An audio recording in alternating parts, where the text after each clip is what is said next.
Bonjour chers entrepreneurs, aujourd'hui on va parler comment démarrer bien sa chaîne YouTube professionnelle afin de gagner plus de clients et augmenter les chiffres d'affaires.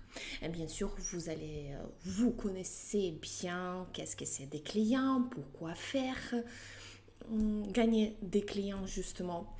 Donc, et pour attirer les nouveaux clients, les spectateurs qui vont devenir vos clients, justement, l'erreur principale que vous faites, c'est quand vous commencez à parler de vous et de votre entreprise.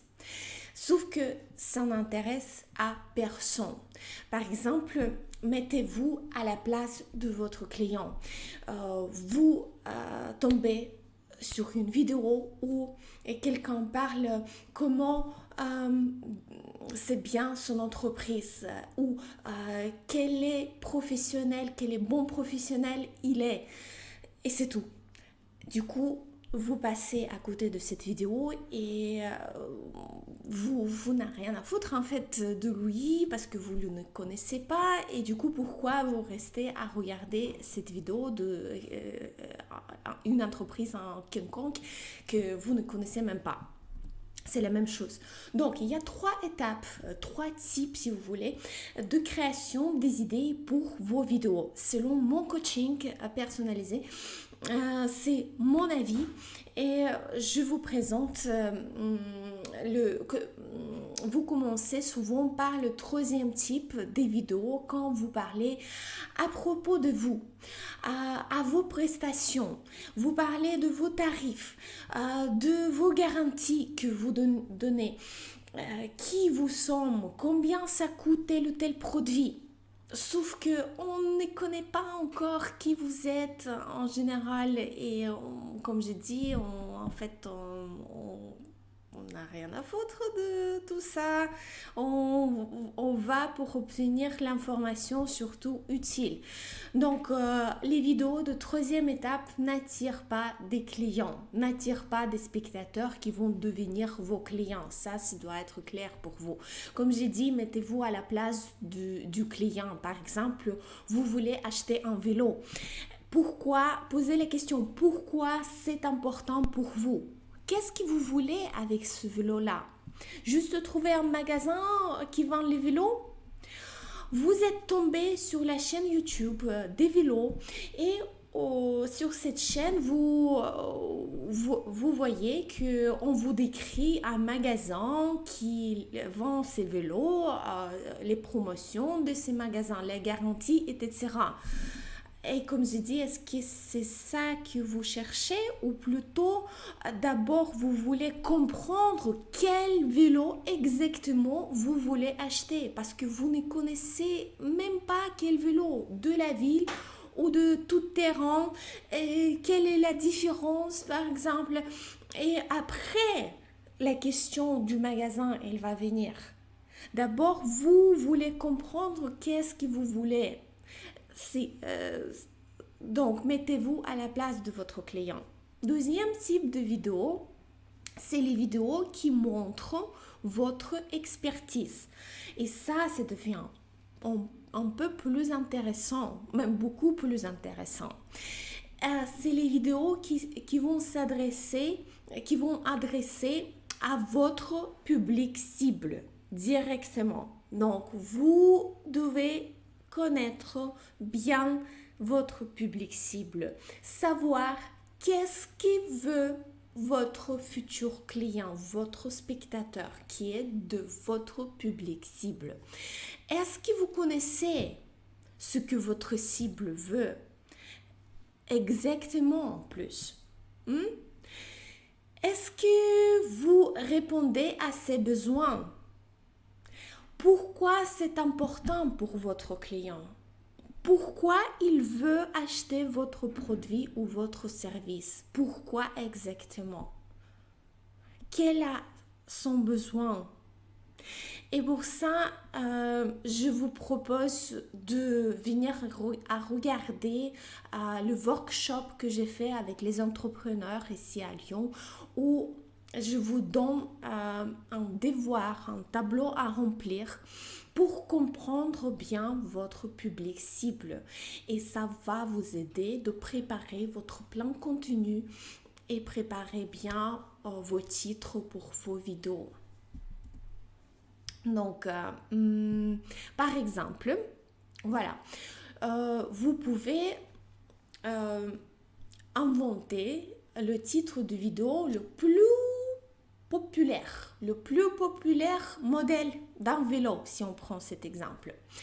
Le plus populaire façon à faire d'un massage. Si vous êtes un soignant, et vous faites le massage, vous pouvez faire les vidéos explicatives qui parlent de ce sujet. Ce qui marche très bien pour le public, c'est le plus fiable modèle de quelque chose. Le pire solution que vous pouvez trouver pour faire, etc. Donc, ça attire l'attention de votre spectateur et puis il peut devenir votre futur client, ce qu'on recherche. Et premier type d'une vidéo, c'est les vidéos conseils générales. Donc, qui répond aux questions générales. Par exemple, comment choisir un produit ou un service? Donc, vous ne parlez pas directement de votre produit et de votre service, mais vous donnez des conseils comment choisir entre ce produit et ce produit, par exemple, ou comment choisir un produit en général, un vélo. Voilà, comment choisir son vélo. Voilà, parce qu'il y a plusieurs types de vélos. Et vous vendez peut-être dans votre magasin tous ces vélos. Mais pour attirer votre client, d'abord, il doit devenir votre spectateur. Et pour qu'il devienne votre spectateur, il faut lui donner quelque chose d'utile, l'information qu'il puisse appliquer, répondre à ses questions, à ses besoins. Ou trouver un produit ou un service. À quoi faire attention en choisissant un produit et un service? À quoi faire attention quand vous allez choisir un vélo? Pourquoi pas? Quelle est la différence entre tel produit et tel produit? Ce que j'ai dit déjà. C'est très bon titre pour les vidéos. Comment choisir le vélo de la ville? Encore un exemple que vous pouvez faire dans votre domaine par rapport à votre produit ou votre service. Comment choisir un produit et préciser. Voilà. Et si votre spectateur veut aller à la montagne, comment il va faire? Du coup, peut-être il veut un vélo pour son enfant. Aussi, c'est possible. Donc, parlez de tout ça. Parlez de comment choisir des produits, de types de produits différents ou de types de services différents dans votre domaine. Pourquoi faire savoir vos promotions s'il ne sait même pas lequel vélo il va choisir? Ce que je parlais au début de cette vidéo.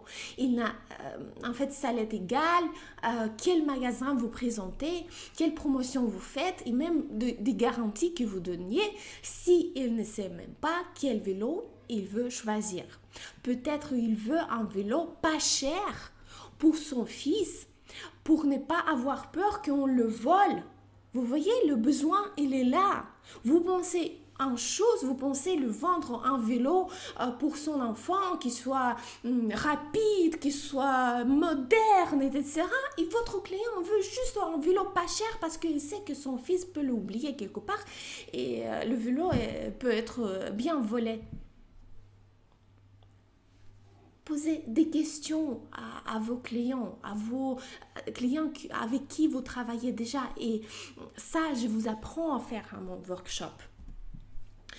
Donc, comment réparer si ça rentre bien dans votre cadre, dans votre sujet.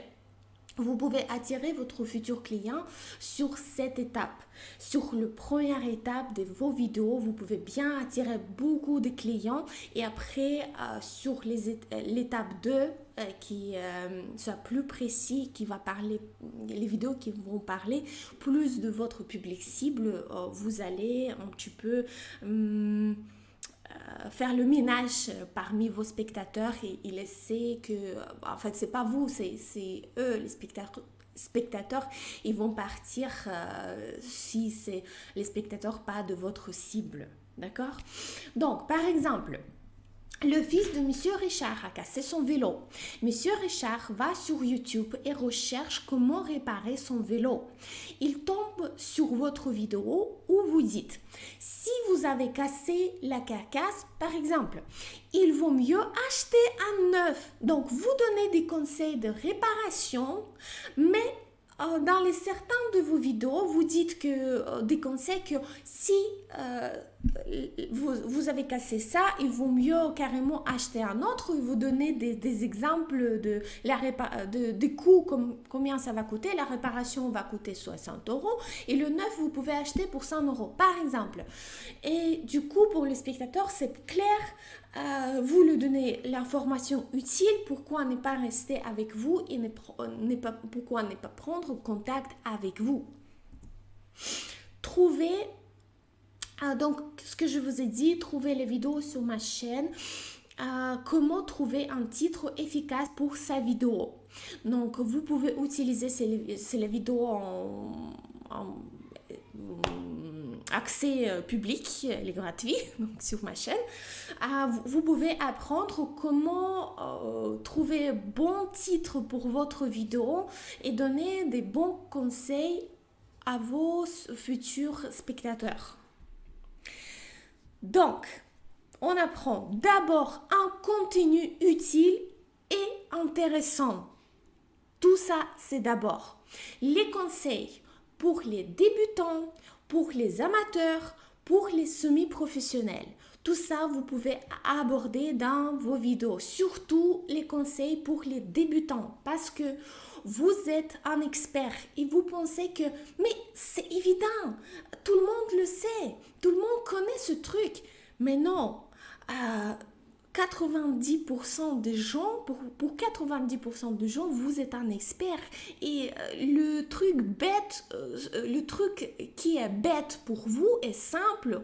Pour quelqu'un d'autre personne peut être très difficile et pas évident. Donc, parler, donner beaucoup de conseils pour les débutants. Comment faire, comment commencer, comment créer, comment réussir. Donc, tout ça, vous pouvez mettre sur votre chaîne YouTube, sur vos réseaux sociaux où vous mettez les vidéos. Donc, le schéma est simple. C'est première étape, les sujets généraux par quoi vous allez commencer. Les sujets généraux, ce qu'on a parlé. Deuxième étape, les sujets qui concernent votre expertise, qui montrent bien que vous êtes un expert dans ce domaine. Et troisième étape, les sujets qui concernent vous directement, votre entreprise, votre service, vos produits. J'espère que ce sera clair pour vous. Donc, beaucoup d'entrepreneurs font tout le contraire et ne faites pas ça. Quel contenu utile vous proposez à votre spectateur pour qu'il veuille devenir votre client? Posez toujours cette question, gardez ça dans votre tête. Quel contenu utile je peux lui proposer? Il ne vous connaît pas encore et ne veut pas connaître. Ça, il faut aussi tenir dans la tête.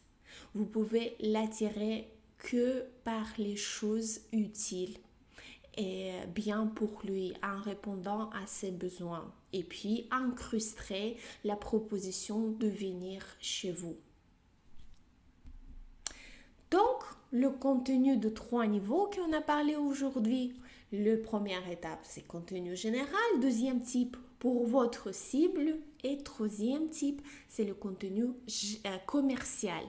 Donc le contenu commercial, bien évidemment, prend très peu de pourcentage parmi vos vidéos et pas tout au début quand vous commencez votre chaîne. Donc commencez toujours par le contenu général, donnez des conseils généraux, ça va vous aider aussi de cibler bien, et puis dans la deuxième étape vous allez vous adresser à votre cible. Donc le workshop que je vous ai parlé s'appelle l'analyse de la cible, 8 questions à poser pour créer le contenu qui attire les clients. Je vous laisse le lien en dessous de cette vidéo et peut-être ici dans les fiches. Regardez-le, faites le devoir, remplissez le tableau. J'ai expliqué tout comment faire là-bas. C'est un travail complexe mais très important avant de vous lancer dans cette aventure de création de vidéos, de plans contenu pour votre chaîne YouTube ou pour vos réseaux sociaux, ça marche également. Et c'est tout pour aujourd'hui. Je vous conseille, je vous souhaite bonne continuation. Allez, vous allez réussir. Je vous dis à très vite dans les prochaines vidéos. Et oui, mettez s'il vous plaît le like, ça va m'aider de monter les vidéos justement dans les barres de recherche, et demandez aussi à vos spectateurs mettre des likes. Ok? Allez, bonne chance dans votre business.